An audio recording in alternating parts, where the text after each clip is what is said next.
Workers are in demand, but it's important to remember that opportunities are not equal for every American. I visited one very special place right here on the Jersey Shore that's looking into changing that. Zachary Applegate loves getting up early for work. How you doing? Good, how are you? Good. At age 28, he got a job at Compassion Cafe, a pop-up coffee shop on the Jersey Shore that gives adults with disabilities an opportunity to work and earn a paycheck.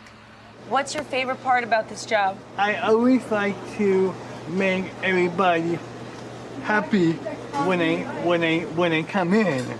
It all started when Erin Sharkey and her aunt noticed there were few job opportunities for many Americans with disabilities. So they decided to change that. Have a great day. So like business-wise, our model doesn't make sense.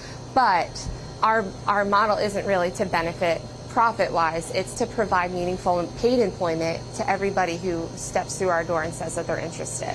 Zachary, Robin, Adam, and Grace, they're just a few of the 50 employees who are working at the nonprofit cafe this summer.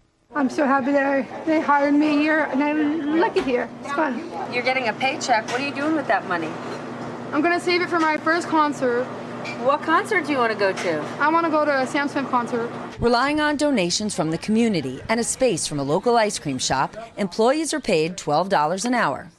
Beyond the paycheck, Erin sees the cafe as a stepping stone, giving these teens and adults practical skills for other jobs and showing the world what they can do. It reaches so many more than just the employees because it gives family hope where I don't think they had hope previously. Like Sarah Regimenti, who drove an hour and a half just to check out the cafe, hoping one day her 11-year-old daughter could work at a place like this. We don't know, what her future holds, and she needs opportunities like this to learn skills to give back to the community. It might be a lesson for employers, too. You have employees that can't move quickly. Yeah. But they can move with heart, with the best of intentions. Is that a lesson for all of us? Yeah. Like that's their way of showing like, hey, with a little grace and a little patience, you can get really good coffee and incredible service. As for the future? I really truly believe it's going to change the employment industry. I think we're going to change the world, and we're going to start in Beach Haven, and who knows where it's going to end up. Wake up, employers. There is a workforce waiting. That is a business model that I think works. Joining me now, MSNBC columnist Liz Plank and Rebecca Coakley, Disability Rights Program Officer for the Ford Foundation. Gosh, I get so worked up. Those were some extraordinary people. Rebecca, 80% of people in the United States with disabilities aren't working. We right now have a worker shortage. Is this an opportunity for us to reimagine our workforce?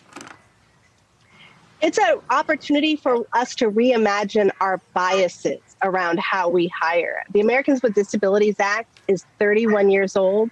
The Individuals with Disabilities Education Act is approaching its 50th birthday. There is a qualified base of people with disabilities looking for employment all the time, but especially now. I mean, at the height of the pandemic, the disabled workers' unemployment rate reached 18.9% compared with 14% of non-disabled people. And even now, the unemployment rate of people with disabilities is twice that of our non-disabled counterparts. My friend Liz Plank, what do you think?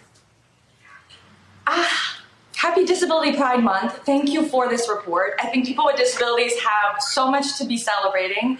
People without disabilities have some work to do. I think that ableism just makes people, it's not just morally wrong, it makes people make bad financial decisions. So there's this myth out there that hiring people with disabilities will cost you money, that there's somehow a cost to the company. When in fact what we find, there's a 2018 Accenture report I encourage everyone to go read, especially if you're an employer. What we find is that companies that do create inclusive workspaces for people with disabilities, that bring those people into the workforce, into their own companies, have increases in their revenues up to 28%. And to your point, Stephanie, about the workforce at large, if we were to bring in only 1% more people with disabilities into our workforce, we would see the GDP increase by $25 billion. This is not small potatoes. This is, Compassion Cafe is doing its part, but if every employer were to just increase the number of people with disabilities that they hire by 1%, we would see just the effects would be so huge for our company, for our economy at large. Then, Rebecca, how do we take steps towards this? Every day we talk about low-wage jobs. We can't find people to fill them. There's high turnover rate.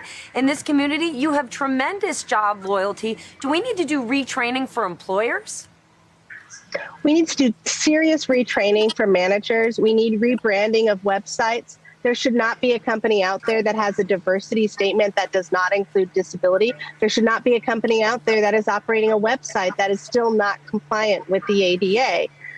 There is such an opportunity to meet people where they are. And, hearing the mother talk about bringing her daughter to the cafe so she could see people like her in that work environment. I ended up working in the Obama White House because when I was growing up, I saw EEOC Commissioner Paul Stephen Miller, and he took me around places with him growing up. And so I had the expectation that I could work in Washington, that I could work on presidential campaigns, that I could work in the White House. Just that expectation shift really matters, but it doesn't work unless employers are willing to unpack their biases